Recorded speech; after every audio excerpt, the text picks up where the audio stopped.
Hello student, अभी तक हमने पिछले लेक्चर्स में चैप्टर 1 थॉरली कंप्लीट किया है। चैप्टर 1 कंप्लीट करने के बाद उसके एक्स्ट्रा सम्स विथ सॉल्यूशन हम गूगल क्लासरूम में अपलोड कर देंगे। चैप्टर 1 टेक्स्ट बुक में खत्म करने के बाद उसके जो एक्स्ट्रा सम्स है वो हम गूगल क्लासरूम में अपलोड कर देंगे।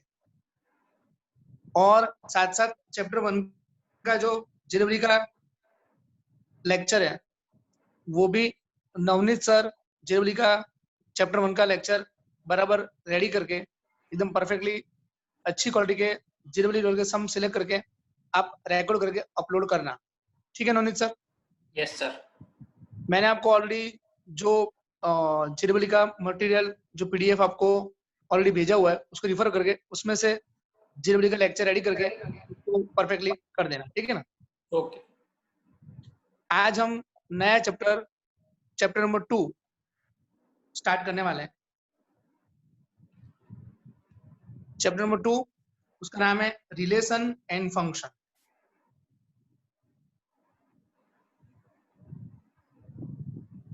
एक बात मैं आपको क्लियर कर दूं कि आपका चाहे सीबीएसई बोर्ड हो या गुजरात बोर्ड हो, आपको टेक्स्ट बुक में से 85% हमेशा बोर्ड के एग्जाम में हमेशा टेक्स्ट बुक बेस पूछा जाएगा। डिजिट्स सम्स के डिजिट्स अलग हो सकते हैं और वो टोटली टेक्स्ट बुक बेस होगा। तो अगर आप टेक्स्ट बुक थोरली प्रिपेयर करते हो तो आपको 85% बोर्ड में मिनिमम आएंगे। उसके बाद आगे स्कोर करने के लिए हम एक्स्ट्रा सम्स हर एक चैप्टर वाइज अपलोड करेंगे, वो भी आपको बराबर रेडी करने। नवनीत, तुम्हारे हिसाब से टेक्स्ट बुक का इंपोर्टेंस कितना है? सर मेजर पोर्शन जो होता है हमारे बोर्ड का पेपर का वो हाँ 80 to 85% टेक्स्ट बुक का ही होता है। इवन क्वेश्चन भी सेम होते हैं मोस्टली। तो बराबर। अगर perfectly examples and text book अगर हम परफेक्टली कर दें तो ये पॉसिबल है कि 90 प्लस मार्क्स का तो हमें आता ही है ऑलरेडी। ओके तो इसीलिए वो इम्पोर्टेंट यही है कि आप पहले टेक्स्ट बुक कंप्लीट कीजिए। बराबर। और बाकी जो 10 मार्क्स है उसके लिए क्या करना चाहिए? वो सर हम लोग जो extra papers and extra question send कर रहे हैं अगर उतने हाँ परफेक्टली विथ कंसेप्ट अगर कर दे तो मुझे नहीं लगता राइट, कि किसी का 100 में से आउट कोई छूट जाएगा कोई टॉपिक। बराबर। तो टेक्स्ट बुक जो हम लेक्चर में पूरी कर रहे हैं वो और एक्स्ट्रा सम्स जो हम गूगल क्लास में अपलोड कर रहे हैं उतना अगर आप प्रिपेयर बराबर करते हो तो आप 100 में से 100 स्कोर डेफिनेटली कर सकते हो। और इतने सालों में 18 सालों में 2002 ऑनवर्ड्स 2020 तक बहुत सारे लोगों ने बहुत बार 100 में से 100 स्कोर किए हैं। अभी आज का जो टॉपिक है रिलेशन एंड फंक्शन वो बहुत इंपॉर्टेंट टॉपिक है। ये जो टॉपिक है फंक्शन फंक्शन का जो इंपॉर्टेंस है, नवनीत तुम फंक्शन का इंपॉर्टेंस कितना, मतलब तुम्हारे हिसाब से कितना इंपॉर्टेंस है फंक्शन का?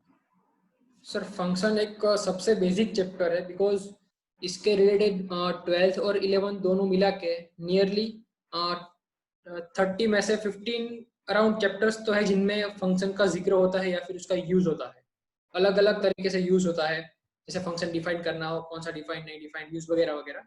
तो बेसिक यही है कि अगर फंक्शन पता है तभी उन सभी चैप्टर का बेसिक्स आपको पता चलेगा। जैसे इसका बराबर नेक्स्ट आने वाला है ट्रिग्नोमेट्रिक फंक्शन तो वो भी एक फंक्शन है। तो इसी बराबर सबसे इम्पोर्टेंट यही है कि आप बेसिक्स जो है वो स्टार्ट करें वो एकदम स्ट्रांगली करें। बराबर। तो फंक्शन एक बहुत बेसिक चैप्टर है। वो फंक्शन आगे आने वाले अराउंड अगर 11-12 मिला के अप्रोक्सीमेटली 30 चैप्टर्स मान के चलते हैं तो 15 चैप्टर में फंक्शन का कहीं ना कहीं यूज होगा। फंक्शन आपके लिए बेसिक। अभी आगे इंजीनियरिंग में फंक्शन आता है नवनीत, यस सर बहुत आता है।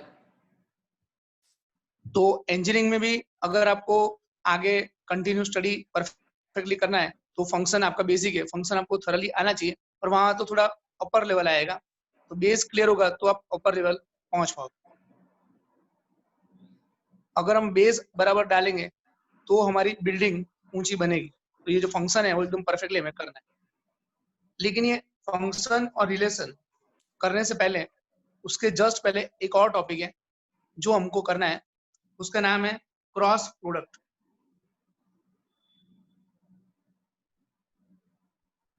ये क्रॉस प्रोडक्ट है वो आज हम पढ़ने वाले हैं, और हमारी जो एक्सरसाइज है 2.1 वो पूरी क्रॉस प्रोडक्ट पे डिपेंड करती है। क्रॉस प्रोडक्ट है उसको दूसरा भी एक उसका नाम है, क्रॉस प्रोडक्ट के बदले उसको बोलते हैं कार्टेशियन प्रोडक्ट। तो ये cross product and Cartesian product दोनों एक ही है, वो हमें आज पढ़ना है। तो अब हम स्टार्टिंग करते हैं। कंक्लूजन ये है अब तक का कि चैप्टर 1 टेक्स्ट बुक से थॉरली करो, उसके बाद एक्स्ट्रा सम्स गूगल क्लासरूम पे से कर लीजिए, उसके बाद जेडब्ल्यू के सम्स के लिए हमारा जो नवनीत सर का लेक्चर है वो बराबर अटेंड करना। नेक्स्ट चैप्टर 2 आज हम चालू करने वाले हैं, उसमें हम करेंगे 2.1 कार्टेशियन प्रोडक्ट। अगर अगर आपको कभी भी कुछ भी डाउट्स है तो मैंने आपको हमारे जो एक फैकल्टी मेंबर है पार्थ ठक्कर सर, उसका भी नंबर आपको ऑलरेडी व्हाट्सएप किया हुआ है, तो आप उनको भी फोन करके डाउट्स पूछ सकते हैं। आप कॉल या व्हाट्सएप से उनसे भी डाउट पूछ सकते हैं। अगर बाय चांस उनसे डाउट सॉल्व नहीं होता है तब मुझको भी व्हाट्सएप या कॉल कर सकते हैं। तो अभी हम शुरुआत करेंगे चैप्टर नंबर 2 में 2.1 कार्टेशियन प्रोडक्ट।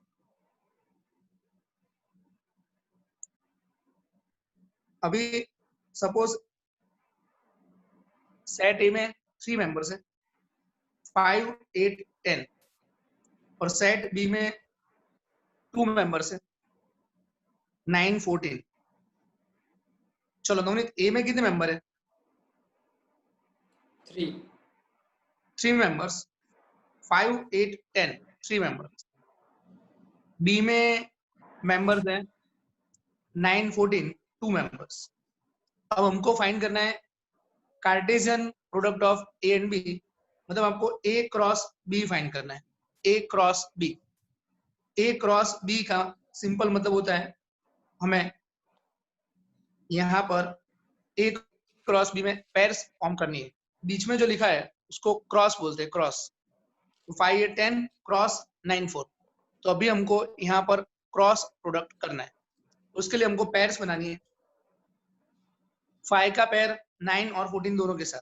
तो पहले हम 5 का पेयर बनाएंगे 9 और 14 के साथ, तो 5, 9, 5, 14। उसके बाद हम 8 का पेयर्स बनाएंगे 9 एंड 14 के साथ, 8, 9, 8, 14। उसके बाद हम 10 का पेयर बनाएंगे 9 एंड 14 के साथ, तो 10, 9, 10, 14। तो ये हमारे यहाँ पर टोटल 6 पेयर्स आ गई। A cross B contains 6 pairs. First, second, third, 4, 5, 6. A cross B contains 6 pairs. So number of A cross B equal to 6. A cross B में 6 pairs है, 6 members हैं. Each member itself is a pair. First member, second member, third member 8, 9, fourth member pair 8, 14, fifth member 10, 9, sixth member 10, 14. तो यहाँ पर 6 pairs। एक और बात देखिए आप, N A into N B कीजिए, N A into N B, ये लिखा है बी। एन ए उसमें 3 मेंबर्स, एन बी उसमें 2 मेंबर्स, तो यहाँ पर भी 6 आंसर आएगा। तो n A into N B करते हैं, यहाँ पर 3 मेंबर्स, यहाँ पर 2 मेंबर्स, तो 3 इंटू 2 6 पेयर्स यहाँ पर आएगी। तो ये आपका हो गया n A cross B equal to n A into N B. अब काफी लोगों को एक गलतफहमी अपने आप हो जाती, उनको ऐसा लगता है ए क्रॉस बी के बदले बी क्रॉस ए करते हैं तो पेयर्स सेम आएगी। ये गलत है। जब हम बी क्रॉस ए करेंगे, बी क्रॉस ए, तो अलग पेयर्स आएगी। अभी बी क्रॉस ए करे उसके पहले, बी क्रॉस ए करे उसके पहले, जरा आप यहाँ पर साइड में देख लीजिए। नवनीत, ये 0 है, ये 1, ये 2, ये 3, ये 4, ये 1, ये 2, ये 3। तो ये जो पैर है वो पैर अप्रोक्सीमेटली कौन सा है नवनीत? 3,1। ये पैर है 3,1, और ये जो पैर है ये पैर वो कौन सा है? नवनीत ये पैर कौन सा है? 1,3। 1,3 ये 1 है और ये 3 है, ये पैर है 1,3, ये 3 है और ये 1 है, ये 3,1। तो आप देख सकते हो कि 1,3 और 3,1 दोनों का लोकेशन अलग अलग है, दोनों का मीनिंग अलग अलग है, दोनों डिफरेंट पैर है। 1,3 और 3,1 वो अलग अलग पैर्स है। तो मैं कहना ये चाहता हूँ जब हम बी क्रॉस ए करेंगे तो अलग पैर्स मिलेगी। देख लेते हैं बी क्रॉस ए।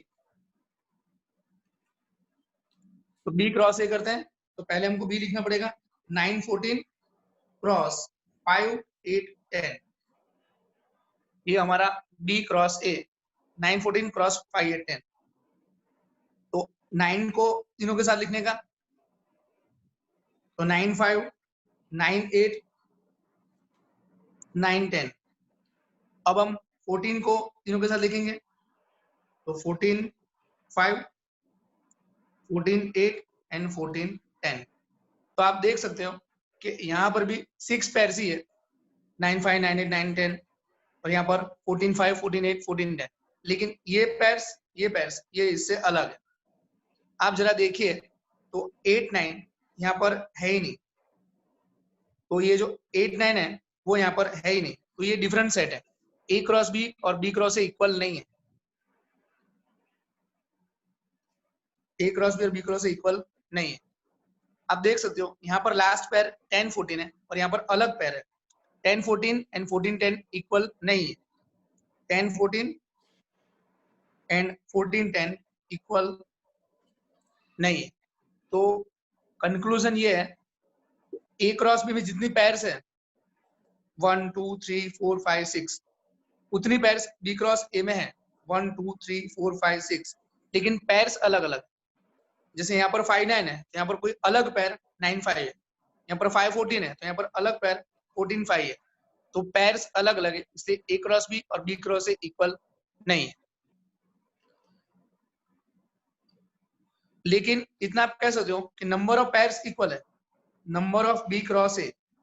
तो इसमें भी आप 6 पैर्स देख सकते हो, फर्स्ट, सेकंड, थर्ड, 4, 5, 6, यहाँ पर 6 मेंबर।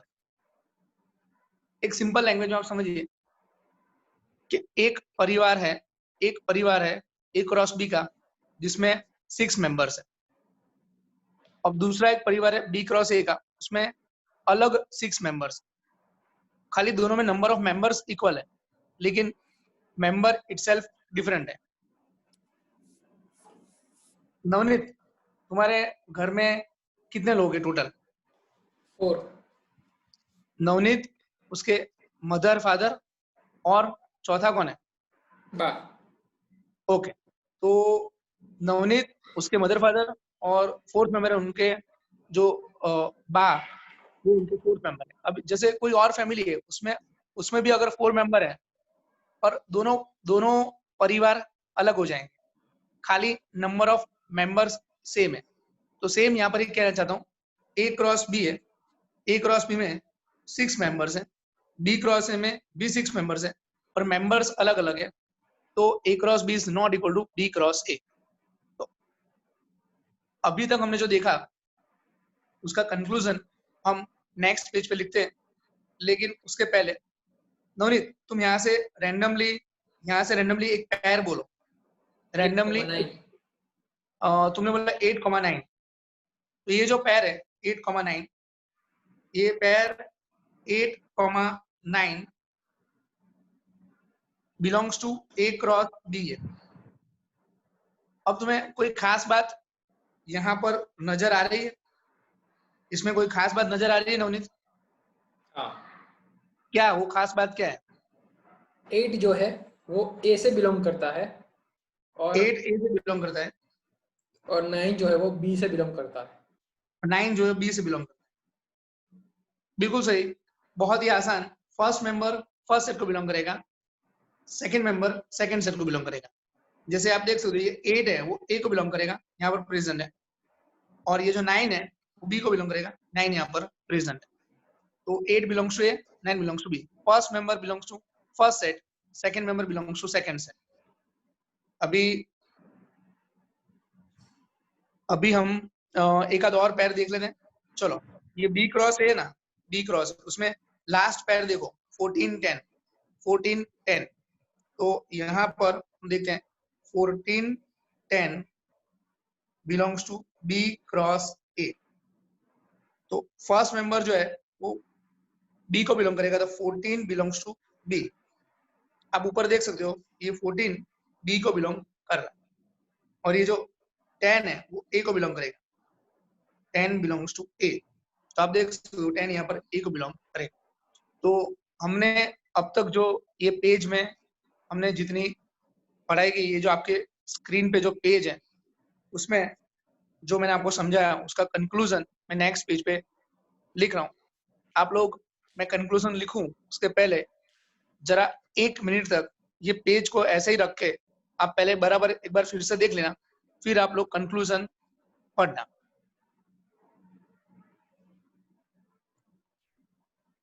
अभी 1 मिनट को ऐसे रख के उसका कंक्लूजन मैं नेक्स्ट पेज पे लिख रहा हूँ।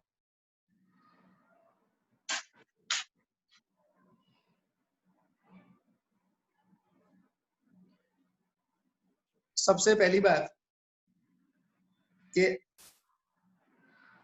A cross B and B cross A equal sets नहीं है, लेकिन number of A cross B में जितने मेंबर्स हैं एंड बी क्रॉस ए में जितने मेंबर्स हैं, नंबर ऑफ मेंबर्स इक्वल है, equal to n A into N B हो जाए, या तो आप n B into n A B लिख सकते हैं। नंबर ऑफ मेंबर्स इक्वल है। एक और बात, अगर आप x y belongs to A cross B लिखते हैं तो जो फर्स्ट मेंबर है वो फर्स्ट सेट को बिलोंग करेगा, x belongs to A, and जो सेकंड मेंबर है वो सेकंड सेट को बिलोंग करेगा, y belongs to B. First member first को बिलोंग करेगा और जो सेकंड मेंबर है वो सेकंड को बिलोंग करेगा।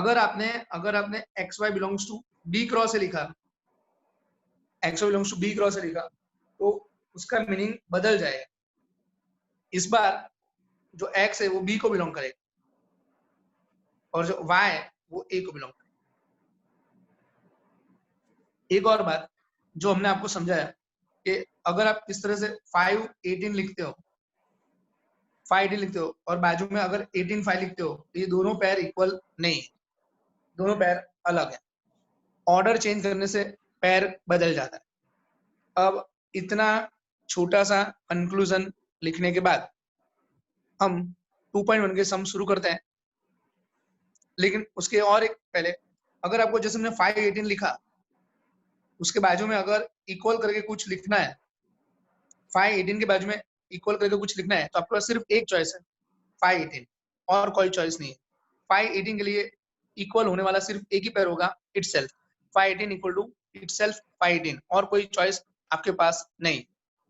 अगर आप लिखते हो 10 3 और उसको इक्वल करके कोई पैर लिखना है, तो आपके पास एकमात्र चॉइस है 10 3। अभी ये कंसेप्ट को ध्यान में रखते हुए हम स्टार्ट करते हैं एक्सरसाइज 2.1 फर्स्ट सम।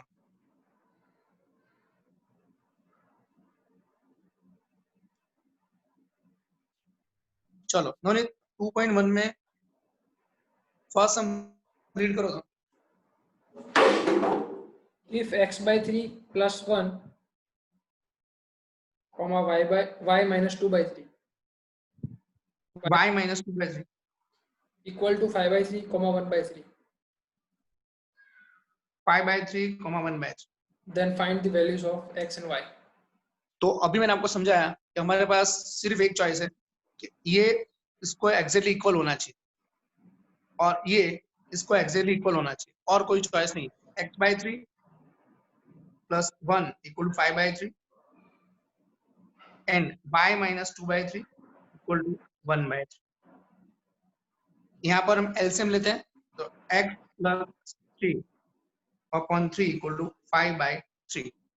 ये 3 कट हो जाएगा, x plus 3 equal to 5, और ये 3 राइट साइड आएगा तो x equal to 5 minus 3, तो x equal to 2 हो जाएगा। तो हमारा जो x है वो हो जाएगा 2। अब यहाँ पर देखते हैं, यहाँ पर भी सेम एलसीएम लेते हैं, 3y माइनस 2/3 इक्वल टू 1/3।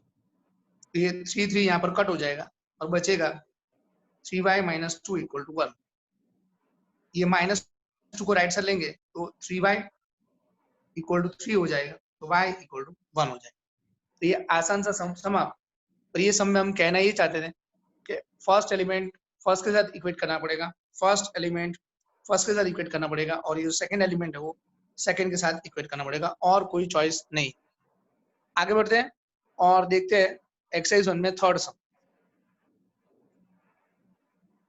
चलो थर्ड सम में नवनीत रीड करो तो। If G equal to 78, H equal to 542, find G cross H and H cross G. Navneet, जैसे मैं कोई टॉपिक समझा रहा हूँ और तुम्हें इसमें ऐसा कुछ लगे कि तुम्हें ये ऐड करना है इनको समझाने के लिए, कुछ और तुम्हारे मन में क्लिक हो रहा हो, तो तुम बोल सकते हो, तो मुझे कोई प्रॉब्लम नहीं है, ठीक है ना? ऐसा कभी Yes, लगे sir.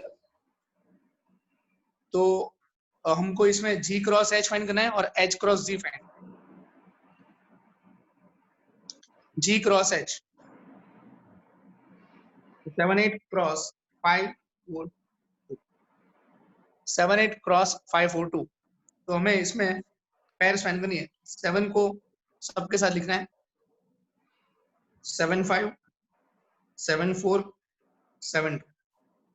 फिर हमको 8 को सबके साथ लिखना है, 85 84 8। 7 को सबके साथ लिखना है, तो ये आपका ये रहा, और 8 को बारी बारी सबके साथ लिखना है, तो ये आपका G क्रॉस H। अभी हम करते हैं H cross G। Navneet, H cross G का आंसर डिफरेंट आएगा कि जो ऊपर लिखा है वो एक्चुअली सेम ही आएगा? सर डिफरेंट आएगा। डिफरेंट आएगा। H क्रॉस G 542 क्रॉस 78, 5 दोनों के साथ लिखने का, 57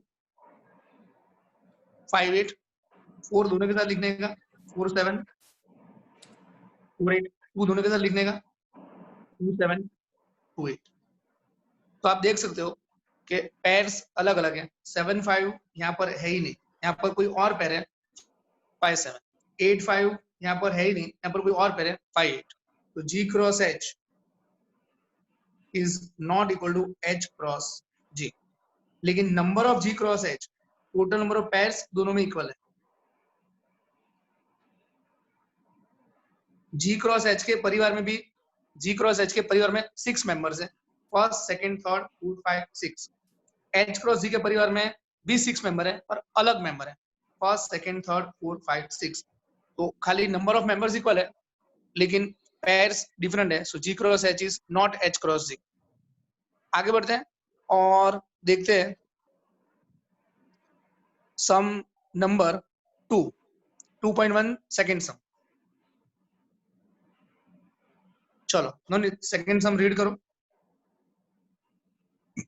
If the set A has 3 elements and set B equal to 3 4 5, then find the number of elements in A cross B. Set A has 3 elements, A के अंदर 3 members. अच्छा अंदर देख के बोलो तो नवनीत, जो B है ना उसके अंदर मेंबर कितने हैं? 3. B के अंदर भी 3 मेंबर्स, A के अंदर 3 मेंबर्स हैं और B के अंदर भी 3 मेंबर्स। तो हमें A क्रॉस B करना है, तो A क्रॉस B हो जाएगा NA इंटू NB, तो ये हो जाएगा 3 इंटू 3, तो 9 members.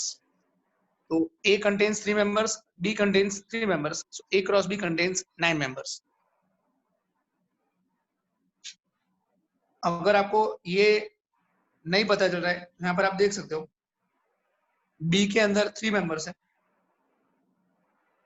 First second third 3 members।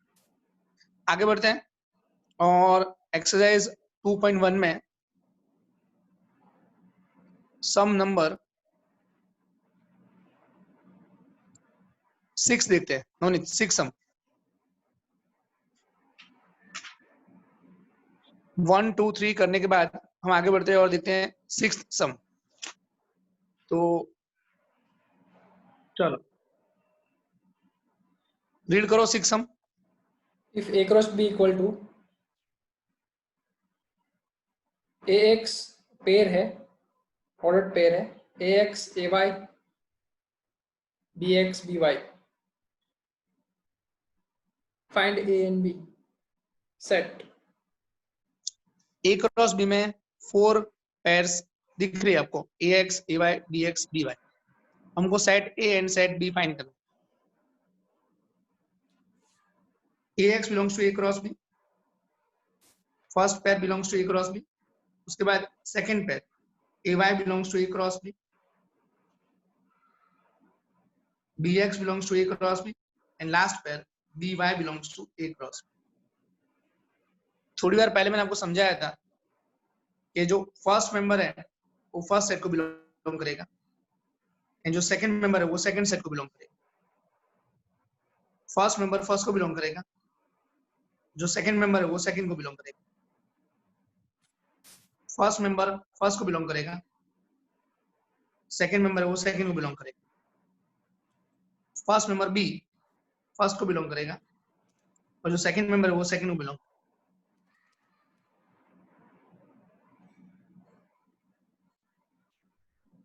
तो आप देख सकते हो कि ये जो मेंबर्स है फर्स्ट, वो फर्स्ट ए को बिलोंग करेंगे और ये जो सेकंड मेंबर्स हैं वो सेकंड तो उसको बिलोंग करेंगे। तो यहाँ पर क्लियरली पता चल रहा है A contains two members A and B. So A contains two members A B. B also contains two members X and Y.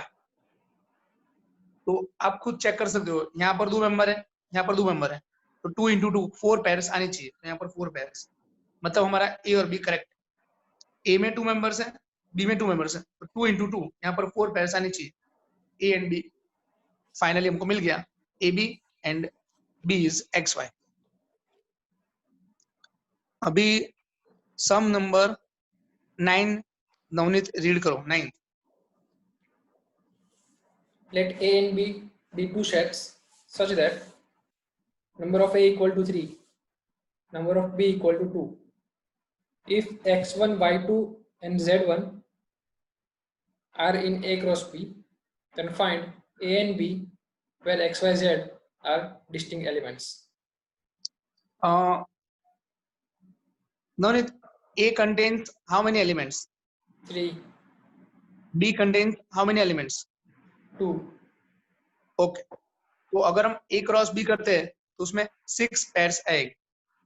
ये जो 6 पेयर्स है उसमें से कुछ पेयर्स इन लोगों ने दे रखी है। हमें पता तो चल गया कि A क्रॉस B में 6 पेयर्स आएगी, उसमें से कुछ पेयर्स उन्होंने दे रखी है। फर्स्ट पेयर है x1 belongs to A cross B, second pair है y2 belongs to A cross B, third pair है z1 belongs to A cross B। बहुत ही आसान, मैंने आपको अभी भी समझाया। First member belongs to first set, second member belongs to second set, first member belongs to first set, second member belongs to second set, first member belongs to first set, second member belongs to second set.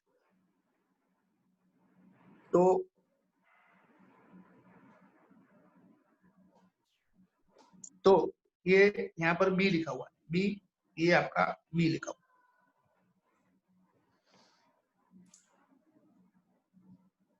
अभी आप देख सकते हो A contains 3 members X, Y, Z। A contains 3 members X, Y, Z। ये आपका A आ गया X, Y, Z and B contains 2 members 1, 2। बाद में 1 रिपीट हो रहा है। B contains 2 members 1, 2। बाद में 1 रिपीट हो रहा है, तो B आ गया आपका 1, तो A क्रॉस B में 6 पेयर्स आएगी। A में 3 मेंबर्स है X, Y, Z, B में 2 मेंबर्स है 1, 2। यहाँ पर यह आसान समाप्त हुआ। अभी हम देखते हैं सम number 8।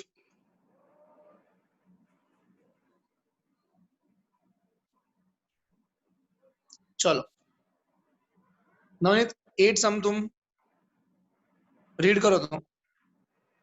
Let a equal to 1 2 and b equal to 3 4.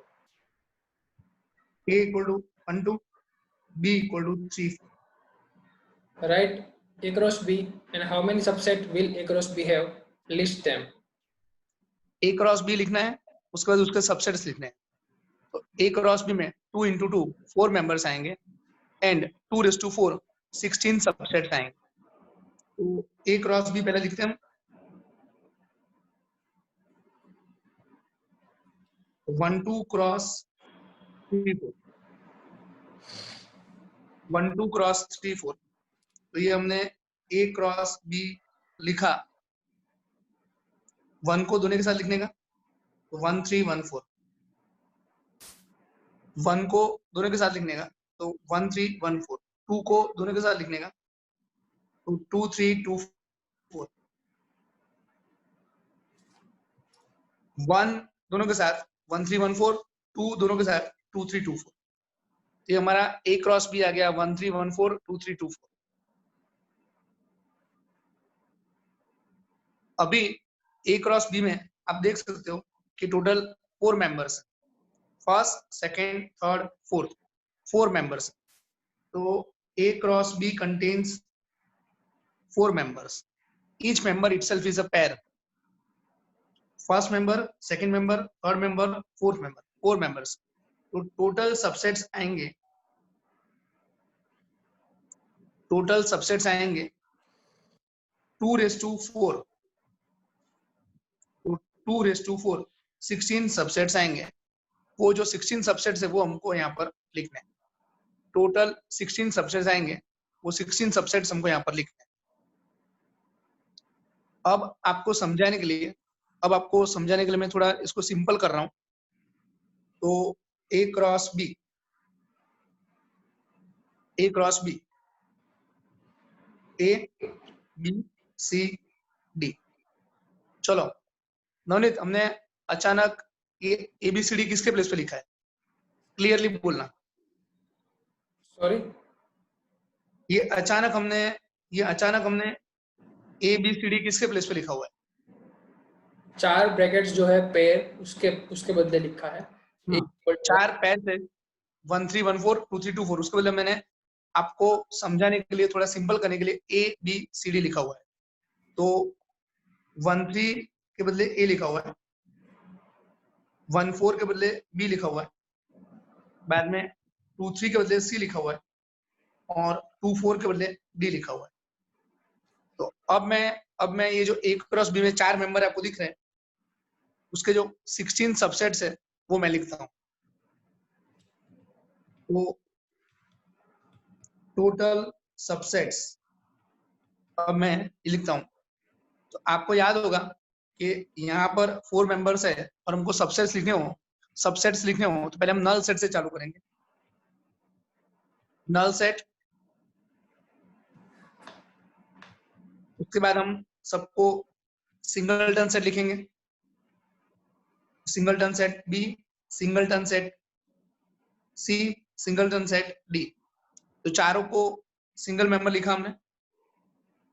अब उसके बाद हम दो की पैर में लिखेंगे, दो की पैर में लिखेंगे। ए को सबके साथ लिखेंगे तो A B, A C, A D, B C, B D और सी डी। पहले ए को तीनों के साथ लिखा, ये आ गया। फिर बी को बाकी दोनों के साथ लिखा, ये आ गया। सी को इसके साथ लिखा, ये आ गया। उसके बाद हम C3 मेंबर्स लिखते हैं, ए बी सी।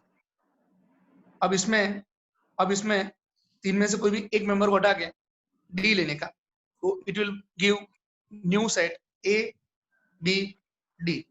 सी को हटा के उसको ले डी लिखा। फिर बी को हटा के उसको ले डी लिखते हैं, ए डी सी। फिर ये ए को हटा के उसको ले डी लिखते हैं, तो डी बी सी। ये आ गया हमारे 15 सबसेट्स हो गए अब तक, और एक आखिरी जो बचा है वो हम लिखते हैं यहाँ पर A B C D। चलो नवनीत, जिस तरह से मैंने ये यहाँ पर ये लिखा, जिस तरह से मैंने ये यहाँ पर लिखा और उसके नीचे ये जो लाइन बनाई, तो तुम्हें अभी अंदाजा आ गया है कि अभी नेक्स्ट स्टेप में मैं क्या करने वाला हूँ? यस, एबीसी तुम्हें वैल्यू पुट करेंगे। हाँ, बहुत आराम से नवनीत ने अंदाजा ले लिया। ये जो हमने ABCD सपोज किया है, उसके बदले ये हमने जो लिखा हुआ है, ये हमने जो लिखा है उसके बदले हम ABCD की ये जो वैल्यूज है वो हम सब्स्टिट्यूट कर देंगे। जैसे कि पहला है नल सेट, उसके बाद ये जो A है उसके बदले मैंने 1 3 लिखा, ये जो B है उसके बदले मैंने 1 4 लिखा, ये C है उसके बदले मैंने लिखा 2 3, ये D है उसके बदले मैंने लिखा 2 4।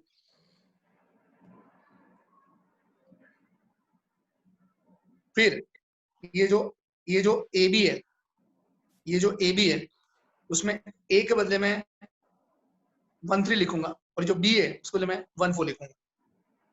तो 1 3 1 4। फिर ये AC है, तो ये जो A है उसके बदले में 1 3 लिखूंगा, और जो C है उसके बदले में 2 3 लिखूंगा। तो 1 3 2 3। उस तरह मैं ऐसा मान लेता हूँ कि इसके बदले आप लोग खुद से लिख पाएंगे। मैंने सेल्फ लिखा, इसके बदले आप लिखना, तो मैंने वहां पर सेल्फ लिखा, इसके बदले आप खुद से लिखना, मैंने यहाँ पर सेल्फ लिखा। चलो एक आध और लिख देता हूँ, ये है CD। तो जो हमारा C है, C आपको ऊपर लिख रहा है, वो मैंने लिखा 2 3, और ये जो D है वो मैंने ऊपर लिखा 2 4। जहाँ पे सेल्फ लिखा है वो आपको खुद से लिखना है। अभी आगे चलते, ये ABC मैंने लिखा सेल्फ, ABD मैंने लिखा सेल्फ, ये लिखते हैं ADC। तो A हमारा है ऊपर आपको दिख रहा है 1 3, A हमारा 1 3। फिर उसके बाद में D, तो D हमारा आपको दिख रहा है 2 4, तो D हमारा आ गया 2 4। और उसके बाद आ गया C, तो C को लिखेंगे 2 3। काफी आसान है, फिर से एक बार देख लीजिए। A, तो A के लिए 1 3 लिखा, ये 1 3 लिखा। फिर D, तो D के लिए 2 4 लिखा, 2 4 लिखा। और C, उसके लिए 2 3 लिखा, 2 3 लिखा। फिर इसके बदले मैंने लिखा सेल्फ, तो आप खुद से लिख लीजिएगा सेल्फ।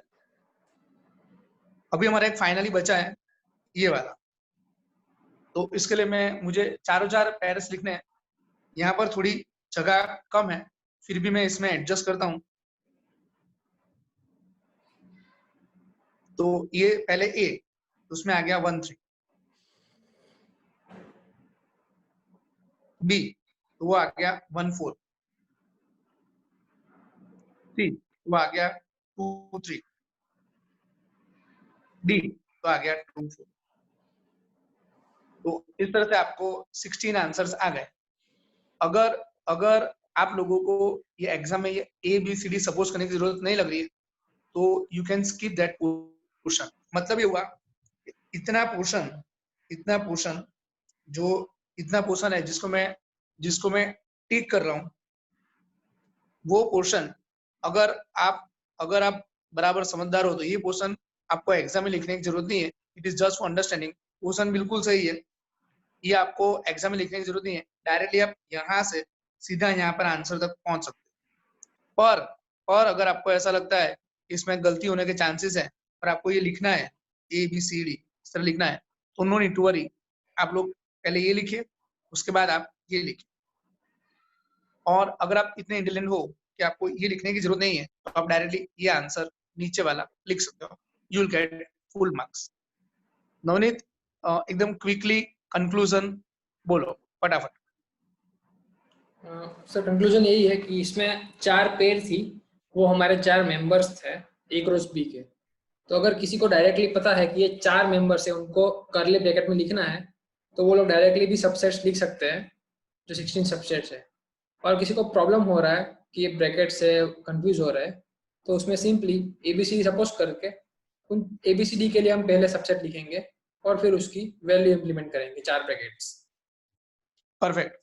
अभी ये A क्रॉस B है, उसके जो 16 सबसेट्स हैं वो यहाँ पर मेंशन है। ये आपका फाइनल आंसर। अभी अभी हमें कुछ बातें स्टूडेंट्स को क्लियर करनी पड़ेगी, वो मैं क्लियर कर देता हूँ। थोड़े कंफ्यूजन्स उनके मन में ऑटोमेटिक आ जाते हैं बिना सिखाए, तो मैं थोड़े पहले क्लियर कर देता हूँ।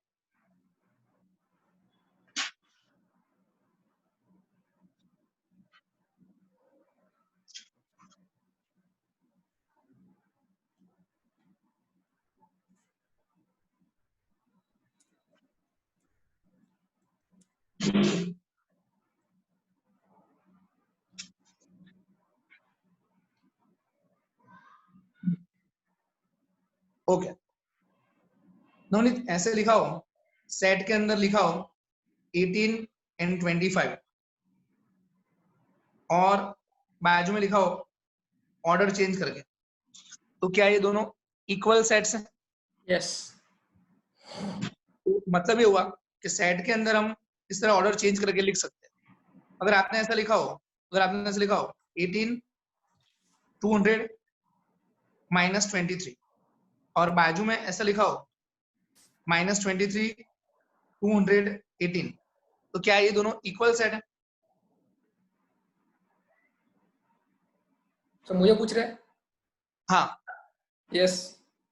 तो ये दोनों इक्वल, ये इक्वल है। तो सेट्स के अंदर ऑर्डर चेंज करके लिख सकते हैं। लेकिन अगर आपने इस तरह पैर लिखा हो 1825 और बाजू में इस तरह से राउंड ब्रैकेट करके पैर लिखा हो, तो क्या ये पैर इक्वल है? Yes, no?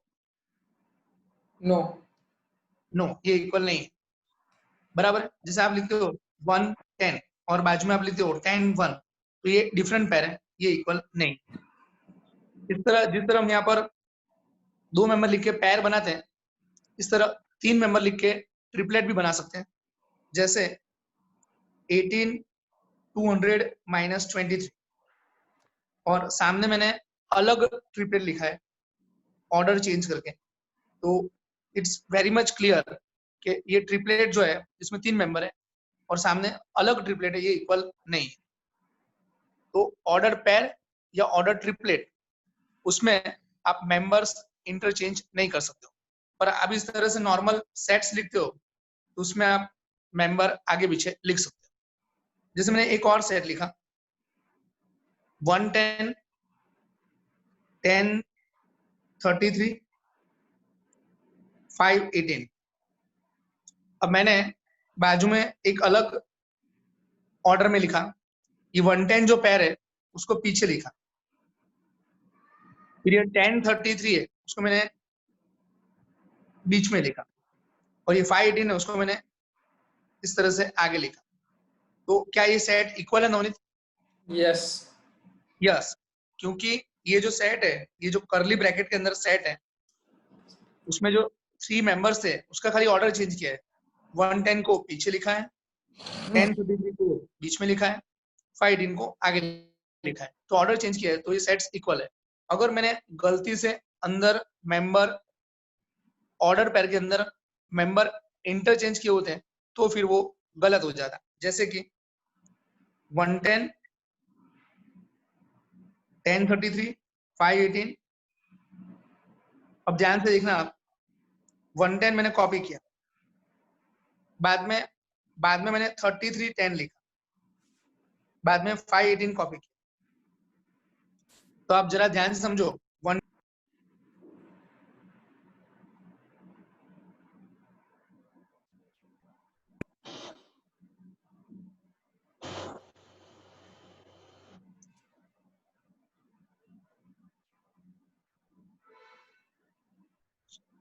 आप जरा ध्यान से देखिए, 110 तो एज इट इज, 5 18 भी एज इट इज, लेकिन यहाँ पर ये मेंबर और ये मेंबर अलग है, क्योंकि इसमें 10 33 था, उसका ऑर्डर चेंज करके मैंने यहाँ 33 10 लिखा है, तो it's a different element. 10 33 and 33 10 equal pair नहीं है, इसलिए ये इक्वल नहीं आएगा, ये इक्वल नहीं आएगा। नवनीत, अब सब कुछ क्लियर है ना? यस। ओके, तो अभी हम आगे बढ़ते हैं। और देखते हैं एक्सरसाइज 2.1 में sum number 10।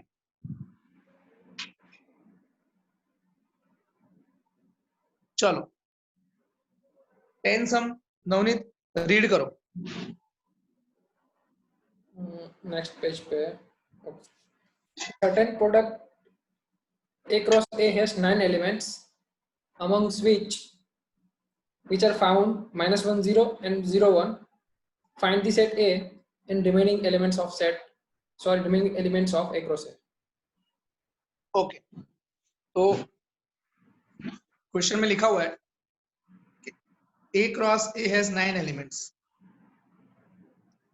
A cross A contains 9 elements. A cross A contains 9 pairs. So number of A into number of A equal to 9. ये हो गया number of A square equal to 3 square, तो number of A equal to 3. It means A contains 3 elements. 3 into 3 9. A contains 3 elements. अगर कोई ऐसे argument करे कि sir ये आपने नंबर ऑफ ए स्क्वायर है, उसमें ये जो 9 है उसमें अगर आपने -3 का लिखा होता तो फिर number of A equal to -3 नहीं हो जाता. ये आर्गुमेंट गलत है, क्योंकि A contains number of elements. ये जो नंबर ऑफ ए है वो कभी नेगेटिव नहीं आ सकता. अगर ए में एक भी एलिमेंट ना हो तो भी number of A equal to 0 होगा. तो number of A is never negative. तो number of A less than 0 हो ही नहीं सकता.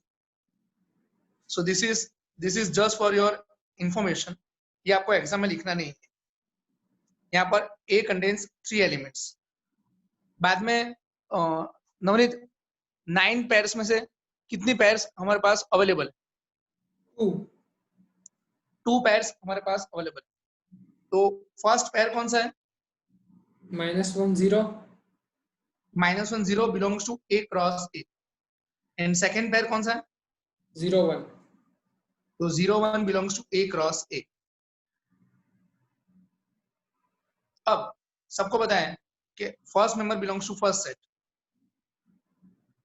Second member belongs to second set. हालांकि यहाँ पर दोनों sets A. First member belongs to first set, second member belongs to second set. A contains 3 members जो आपको क्लियरली विजिबल है. यहाँ पर आप देखोगे तो आपको ए के अंदर 3 मेंबर्स पता चल जाएगा. एक मेंबर -1, एक मेंबर 0, फिर बाद में वो रिपीट हुआ, फिर अनदर मेंबर 1. सो ए कंटेन्स 3 डिस्टिंक्ट मेंबर्स -1 0 1. ठीक है नवनीत? यस. ये हमारा 10 सम. अब हम देखते हैं सम नंबर. हाँ, तो बाकी इसके मेंबर्स भी लिखने हैं. अच्छा, ए क्रॉस ए के रिमेनिंग मेंबर लिखने हैं हमको. हाँ. ओके, तो ए क्रॉस ए उसके रिमेनिंग मेंबर हमको लिखने हैं. तो -1 0 1 क्रॉस -1 0 1. तो इसका हम ए क्रॉस ए फाइंड कर लेते हैं.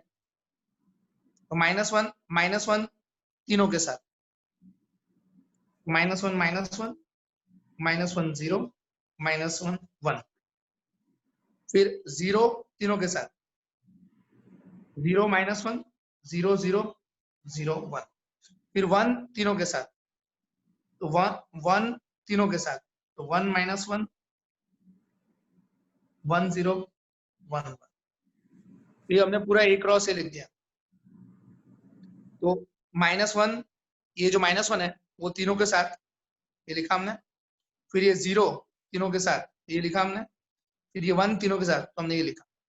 अभी हमको -1 0 और 0 1 को छोड़कर, ये -1 0 और 0 1 को छोड़कर बाकी 7 एलिमेंट्स लिखने हैं. तो आपका फाइनल आंसर हो जाएगा -1 0 और 0 1, -1 0 और 0 1 उसको छोड़कर बाकी आपका फाइनल आंसर होगा. तो आपको अलग से फाइनल आंसर मेंशन करना पड़ेगा, जिसमें आपका फाइनल आंसर होगा first pair, second pair, third pair, fourth pair, fifth pair, six pair, 7 pair. ये जो 7 पेयर्स मैंने अंडरलाइन किए वो आपको अलग से मेंशन करनी है. तो remaining elements of A cross A, remaining element of A cross ए, ऐसा लिखकर आपको ये जो अंडरलाइन कर रहा हूं वो 7 पेयर्स आपको लिखनी है। तो जिसमें मैंने एक पेयर लिखा -1, ऐसा करके लास्ट पेयर लिखेंगे 1, तो ये 7 पेयर्स आपको लिखना है। क्लियर है ना नोनित? ओके, तो अभी हम आगे बढ़ते हैं 2.1 में sum number 5, 2.1 fifth sum.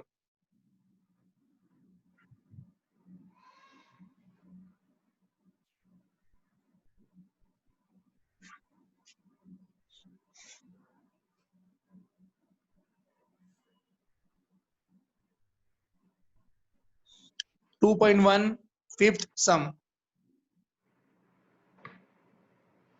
a equal to -1 और हमको फाइंड करना है a क्रॉस a फाइंड करना है।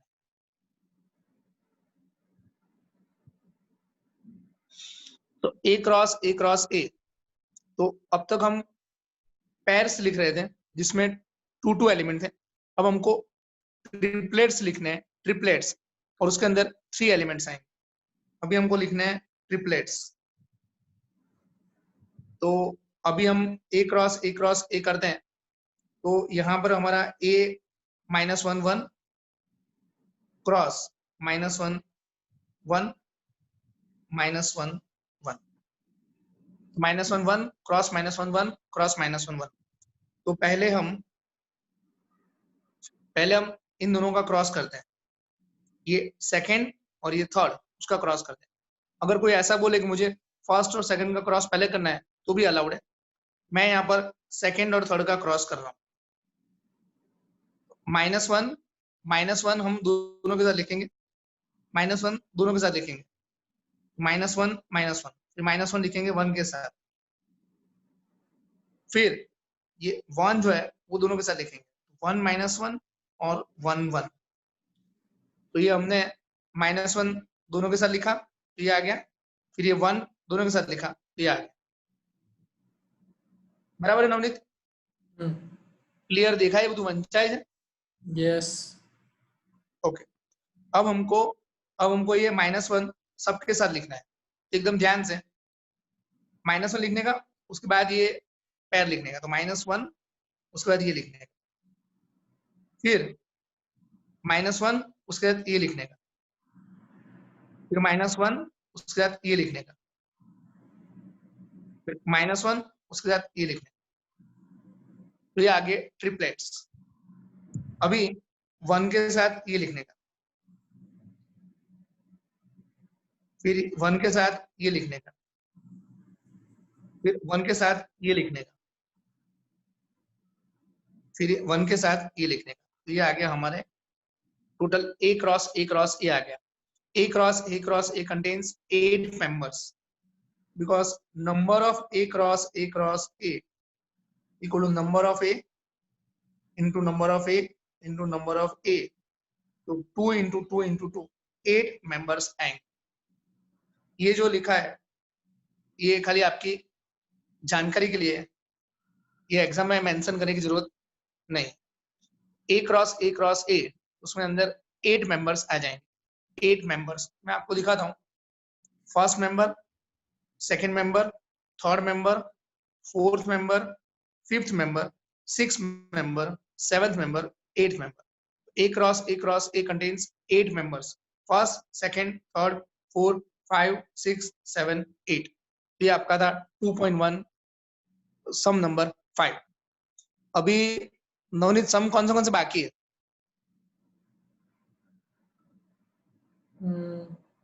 सर फोर्थ बाकी है, सेवंथ बाकी है। ओके, फोर्थ और सेवंथ बाकी है। और एक इलस्ट्रेशन भी अच्छा है, इलस्ट्रेशन 5। तो अभी हमको यहाँ पर 3 सम करने हैं, उसके बाद ये एक्सरसाइज और ये लेक्चर फिनिश करते हैं। तो 2.1 सम number 4।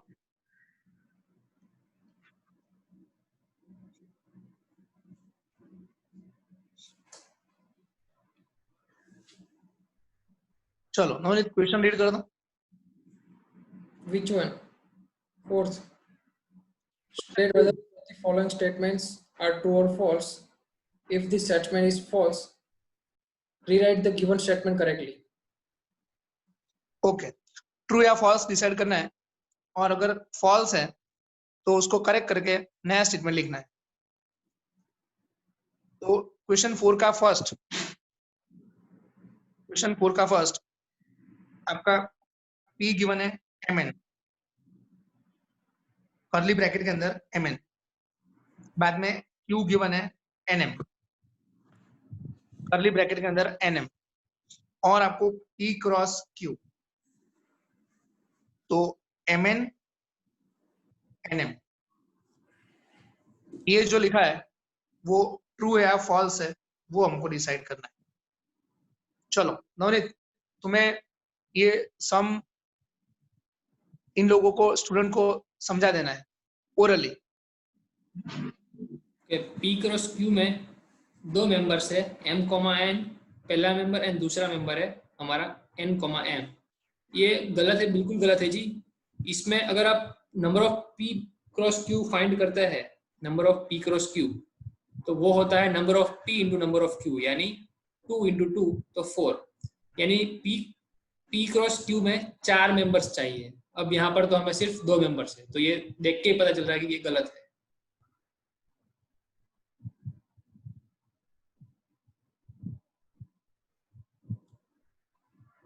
P cross Q,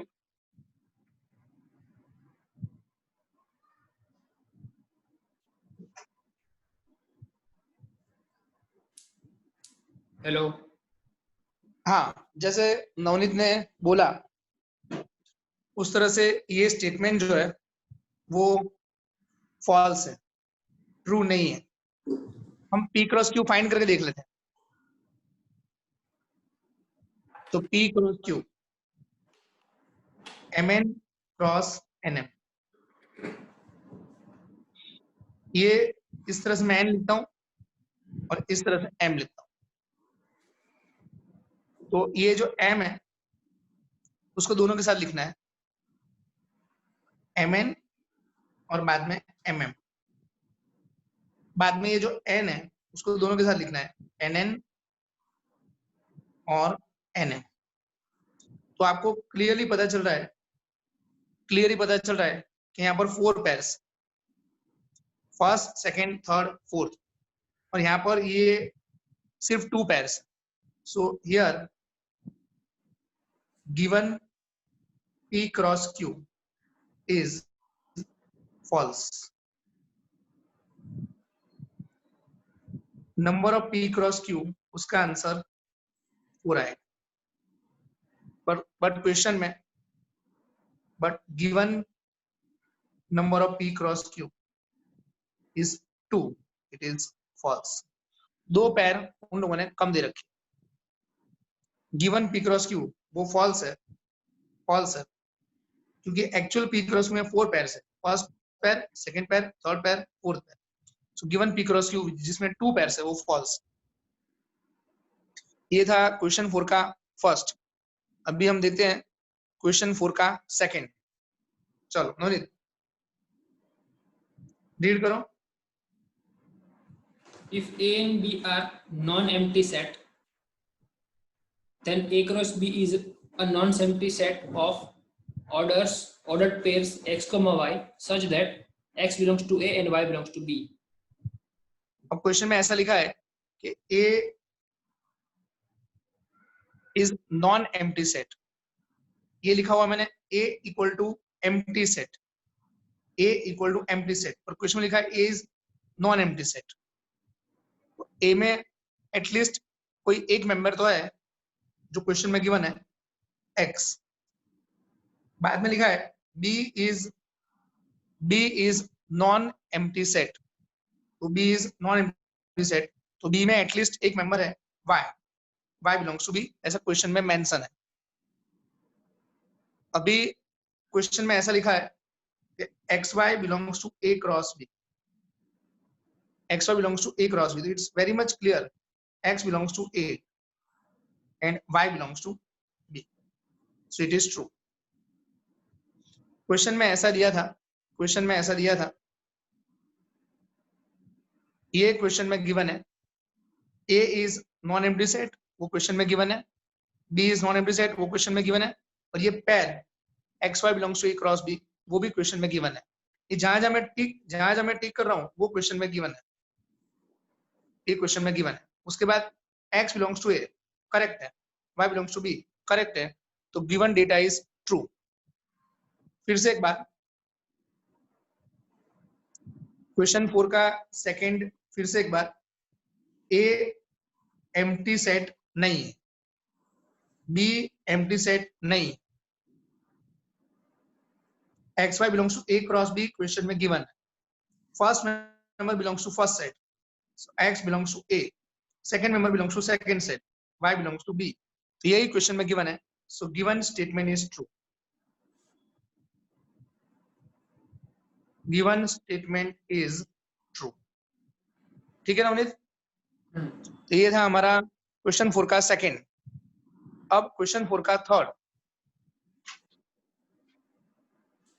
read करो। If A equals to 1 2 and B equals to 3 4 set में, then A cross B intersection 5 equal to 5।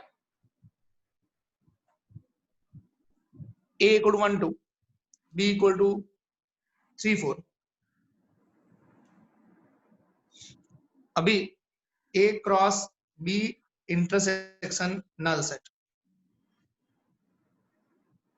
Null set, a cross ये b और नल सेट उसका इंटरसेक्शन करेंगे, b और नल सेट का intersection करेंगे तो उसका आंसर आएगा नल सेट। बाद में ये a उसमें 1 2 है, 1 2 क्रॉस नल सेट। अब कोई ऐसा बोले कि सर 1 के साथ नल सेट लिखो और 2 के साथ नल सेट लिखो, 1 के साथ नल सेट लिखो फिर 2 के साथ नल सेट लिखो, ये जो हमने लिखा है ये मीनिंगलेस है, क्योंकि 1 के साथ कौन सा मेंबर है वो क्लियर ही नहीं है, नल सेट। 2 के साथ कौन सा मेंबर है वो क्लियर ही नहीं है, तो ये जो मैंने टिक किया वो मीनिंगलेस है, इसका कोई मीनिंग नहीं है, तो इसका आंसर आ जाएगा नल सेट। तो A cross be null set, उसका आंसर नल से रहेगा, तो given statement is true, given statement is true. लेकिन एग्जाम में इतना ज्यादा डिटेल में लिखने की जरूरत नहीं है, इतना ज्यादा डिटेल में लिखने की जरूरत नहीं है, इतनी छोटी जगह में मैं सम वापस करता हूँ, A cross B intersection null set, B internal set null set, A cross null set null set, ये आपका छोटा सा सम हो गया, तो क्वेश्चन में ये ट्रू है। ये था हमारा क्वेश्चन 4 का थर्ड। अब क्वेश्चन 4 का थर्ड हम करें, उसके बाद एक सम बाकी है क्वेश्चन नंबर 7, वो करते हैं।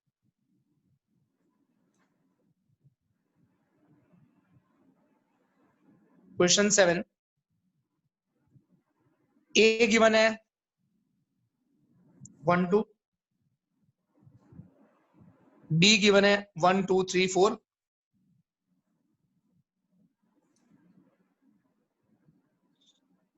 सी गिवन है 5 6 और डी गिवन है 5 6 7 8।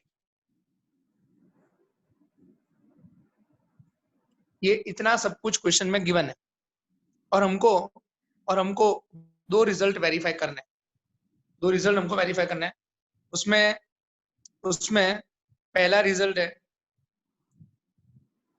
ए cross B intersection C equal to A cross B intersection A cross C, ये हमको वेरीफाई करना है। तो पहले एलएचएस देखते हैं। ऐसे देखने से ये रिजल्ट सही लगता है, ए क्रॉस बी, ठीक है, ए क्रॉस सी, ठीक है, A cross B, okay, A cross सी, तो देखने से बिल्कुल सही लग रहा है, फिर भी वेरीफाई करते हैं। A cross B intersection C, Navneet A क्या है क्वेश्चन में? 1 2, 1 2, और ये B और ये C, उसका इंटरसेक्शन मतलब कॉमन एलिमेंट्स क्या है B और C में? none 5. Null set 5। अब आपने आगे के समय देखा कि 1 2 क्रॉस नल सेट, वो हो जाएगा आपका नल सेट। तो ये आंसर आ गया नल सेट, नल सेट। तो LHS का आंसर नल सेट आ गया। अब हम देखते हैं RHS का answer. A cross B intersection A cross C, ये आपका A और ये आपका B।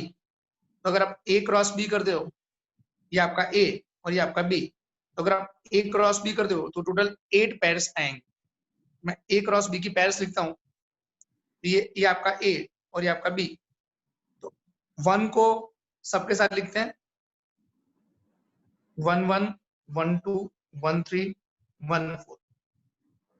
फिर बाद में 2 को सबके साथ लिखते हैं, तो 2 1 2 2 2 3 2 4। दिख रहा है नवनीत बराबर? A क्रॉस B, तो ये A और ये B, इन दोनों का क्रॉस करके मैंने यहाँ पर लिखा, A क्रॉस B आ गया। इंटरसेक्शन, इंटरसेक्शन ये रहा आपका बड़ा सा इंटरसेक्शन। अभी हम A क्रॉस C करते हैं, तो ये A और ये आपका C, तो A क्रॉस C करते हैं, तो 1 5 फिर 1 6 फिर ये 2 5 और ये 2 6, ये आपका A क्रॉस C आ गया। ये 1 2 और ये 5 6, इन दोनों का क्रॉस किया, ये आ गए 4 पेयर्स। अब हम इसका इंटरसेक्शन चेक करते हैं। तो इंटरसेक्शन का मतलब कॉमन पेयर्स लिखना, लेकिन 1 1 यहाँ पर है ही नहीं, 1 2 यहाँ पर नहीं है, 1 3 यहाँ पर नहीं है।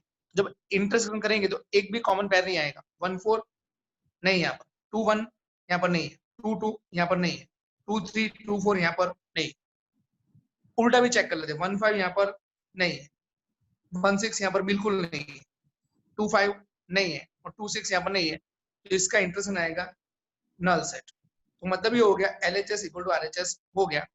तो therefore A cross B intersection C equal to A cross B intersection A cross C। तो ये जो आपका रिजल्ट है वो ट्रू है। तो ये हमने वेरीफाई किया, इट इज ट्रू। अब हमको 7th का सेकंड रिजल्ट देखना है, जिसमें प्रूव करना है A cross C subset of B cross D। तो नेक्स्ट पेज पे करते हैं। ये हमको 7 के सेकंड में प्रूव करना है A cross C subset of B cross D। Check कर लेते हैं नेक्स्ट पेज।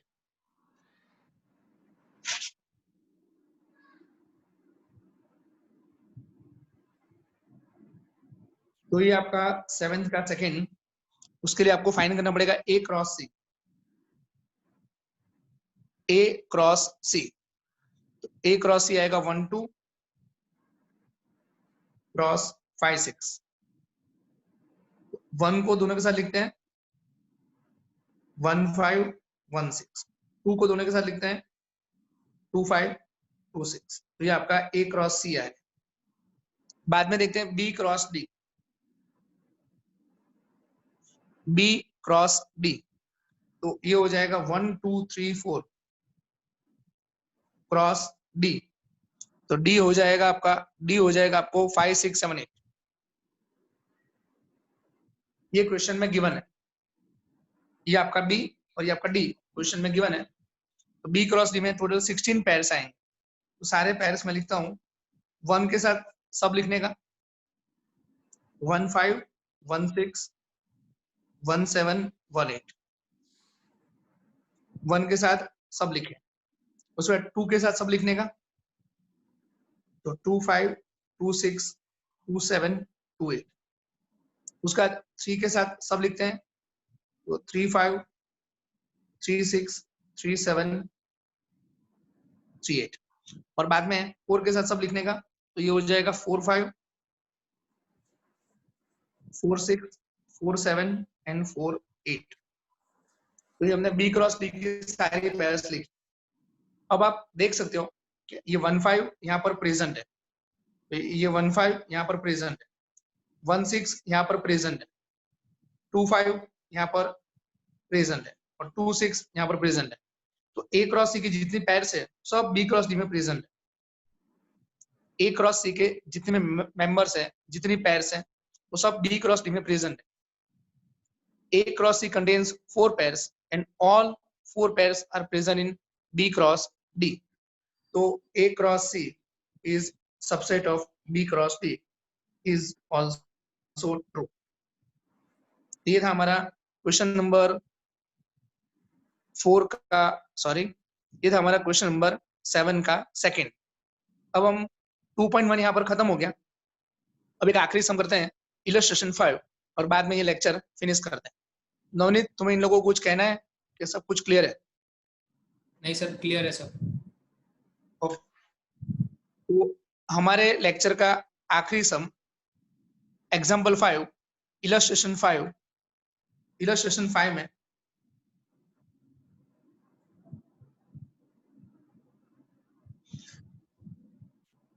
इलस्ट्रेशन 5 करते हैं। उसके पहले नवनीत, ये जो हमने सालों से बनाते रहते हैं, एक्स एक्सिस, ये वाई एक्सिस, फिर ये पॉइंट 1 3, फिर ये कोई और पॉइंट -2 2, फिर ये कोई एक पॉइंट -3 -4, फिर ये पॉइंट 4 -1। तुम्हें कुछ पता है ये जो हमने बनाया है, ये डायग्राम है, उसको बोलते क्या है? वैसे तो कार्टेशियन कोऑर्डिनेट्स बोलते हैं और कोऑर्डिनेट प्लेन्स भी बोलते हैं। इसको बोलते हैं, तुमने क्या बोला? Cartesian coordinate and coordinate planes. हाँ, तो नवनीत एक वर्ड यूज किया, कोऑर्डिनेट प्लेन।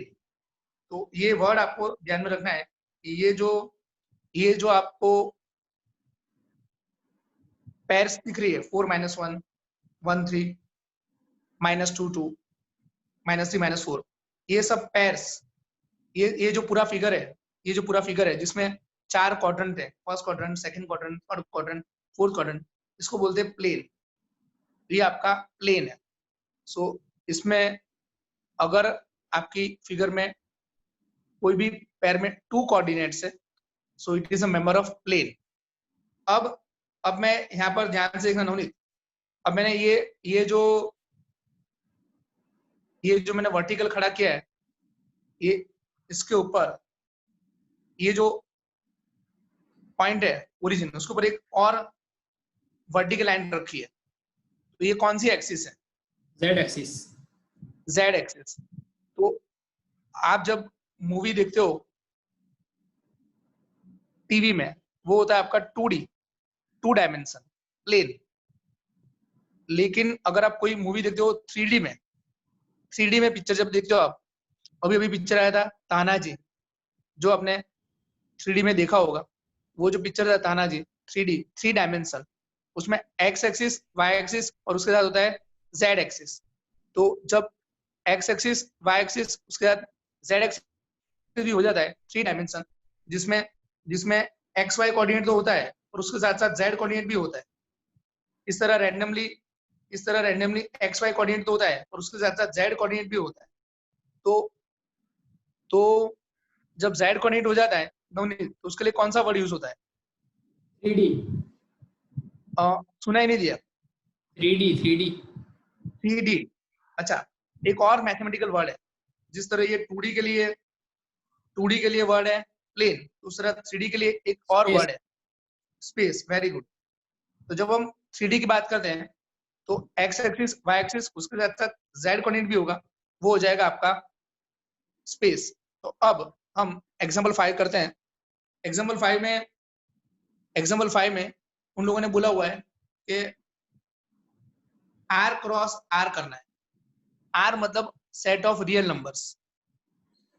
R मतलब सेट ऑफ रियल नंबर्स।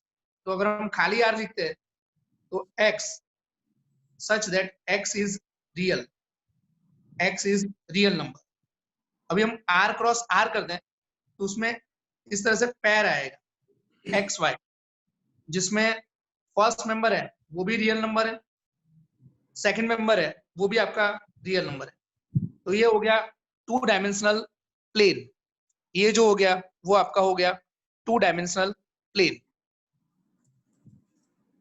तो R cross R is called two dimensional plane. Two dimensional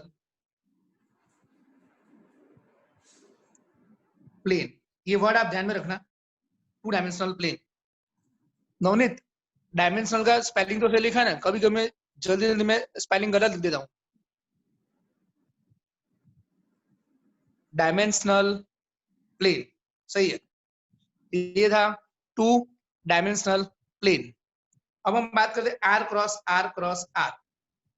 are cross R cross R, तो यह हो जाएगा एक्स वाई, उसके साथ जेड भी होगा, एक्स वाई के साथ जेड भी होगा। तो x belongs to R, y belongs to R, और साथ में जेड भी होगा, जेड बिलोंग्स टू आर। तो इसको हम लिखेंगे थ्री डायमेंशनल स्पेस। वर्ड पे ध्यान देना, जब आर क्रॉस आर था, आर क्रॉस आर था तो मैंने प्लेन लिखा, और जब आर क्रॉस आर था तो मैंने स्पेस लिखा। तो ये हमारा हो गया R cross R, three dimensional space. तो क्वेश्चन में आपको आपका सम सिर्फ इतना ही है, पहले आपको आर क्रॉस आर लिखना है, ये आपका आर क्रॉस आर हो गया, बाद में आर क्रॉस आर लिखना है, ये आपका आर क्रॉस आर हो गया। ये जो लिखा है वो आपको एग्जाम में लिखने की जरूरत नहीं, it's just for understand. Exam में नहीं लिखना है, आपका सम सिर्फ इतना है। ऐसे भी 99% केस में जितने भी समझ मैं करता हूँ, ये साइड में जो समझाता हूँ, इट्स जस्ट फॉर अंडरस्टैंडिंग, आपको लिखना यही होता है। ठीक है नवनीत, यहाँ पर रखते हैं ना। सर आज आपको के लिए पता है 3 डायमेंशनल आगे भी और डायमेंशंस होते हैं, आपको पता है? हाँ, थ्री डायमेंशनल के बाद फोर डायमेंशनल भी होता है। तो ये जो फोर डायमेंशनल है उसमें जो फोर्थ कोऑर्डिनेट होता है वो टाइम होता है। हाँ, एंड फिफ्थ भी, अभी तो फिफ्थ भी स्टडी चल रही है फिजिक्स की। हाँ, तो जैसे मुझे जो पता है फोर्थ डायमेंशनल में वो लोग फोर्थ कोऑर्डिनेट को टाइम रखते हैं, वो आपको फ्यूचर में फिजिक्स में आएगा। और फिफ्थ कोऑर्डिनेट क्या होता है? फिफ्थ कोऑर्डिनेट्स, उसमें लड़ाई चल रही है इस दुनिया में। कई लोग ग्रेविटी को मानते हैं, ग्रेविटी। और ग्रेविटी। हाँ, और कुछ साइंटिस्ट थियरीज वगैरह है वो बल्क को मानते हैं, यानी एंडलेस फिजिक्स अब बोल सकते हैं कि अगर स्पेस में अगर हम ट्रैवल करें, टाइम ट्रैवल, तो हाँ, बहुत से पॉइंट नॉन रिटर्न पॉइंट होते हैं जो आगे ही बढ़ते ही रहता है, जिसका कोई अंत नहीं है, ऐसा कुछ होता है। ओके। अभी हमारे जो स्टूडेंट है उसके लिए उनको थ्री डायमेंशनल तक पढ़ाई करनी है, जो आपके सामने लिखा हुआ है, two dimensional plane, three dimensional space. Three dimensional plane, two dimensional plane, three dimensional space. फिर नवनीत ने बोला कि फोर्थ डायमेंशनल जो आएगा वो एक्स वाई जेड, उसके साथ आएगा टी, टाइम। और जो फिफ्थ डायमेंशनल आएगा एक्स वाई जेड टाइम, और उसके बाद फिफ्थ डायमेंशन आएगा ग्रेविटी। तुम्हें नवनीत पता है सिक्स डायमेंशनल भी होता है। अभी आपका सिक्स हो गया। सिक्स डायमेंशनल होता है, उसमें एक्स वाई जेड होता है, फिर टाइम होता है और ग्रेविटी होता है, और सिक्स डायमेंशन होता है कोरोना। कोरोना का सी लिखा हुआ है जो हमारी जिंदगी में अभी आ चुका है। ये हाँ, सिक्स डायमेंशनल भी होता है, और हम ईश्वर से प्रार्थना करते हैं कि जो सिक्स डायमेंशनल है ये वो हमेशा के लिए निकल जाए। हम पांच डायमेंशन तक खुश है। मैं तो एक्चुअली थ्री डायमेंशन तक ही खुश था, यहाँ तक ही खुश था। पर चलो चलता है, फोर्थ फिफ्थ ले लेते हैं, और ये सिक्स हमारी जिंदगी से हमेशा निकल जाना चाहिए। क्या कहते हो तुम? सही है सर। सही है। तो आज के लिए इतना रखते हैं, और आपको होमवर्क में आपको 2.1 पूरा करना है, और एग्जाम्पल्स आपको 1 से लेकर 5 तक करना है। आप लोग जितना भी मैथ्स है वो समझकर एटलीस्ट 2 बार किया कीजिए, टेक्स्ट बुक को एटलीस्ट 2 बार किया कीजिए, तो आपका टेक्स्ट बुक थॉरली हो जाए। अभी ये जो चैप्टर है उसमें भी जो सीबीएसई के स्टूडेंट्स हैं और जो गुजरात बोर्ड के स्टूडेंट्स हैं, उनको लगभग लगभग सेम क्वेश्चंस आएंगे, क्योंकि ये जो चैप्टर है उसमें भी 6 मार्कर सम्स अभी इतने हैं नहीं। फिर भी अगर कोई 6 मार्कर सम आएगा तो मैं आपको मेंशन करूंगा।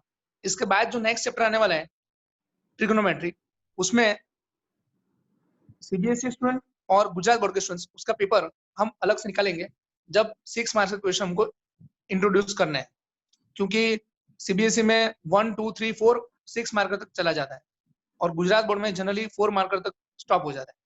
तो जब ऐसा अलग होगा तो हम आपको क्लियरली मेंशन कर देंगे, पेपर आपका अलग हो जाएगा चैप्टर नंबर 3 ऑनवर्ड्स। ठीक है नवनीत, तो हम यहाँ पर स्टॉप करते हैं, स्टॉप रिकॉर्डिंग। Thank you.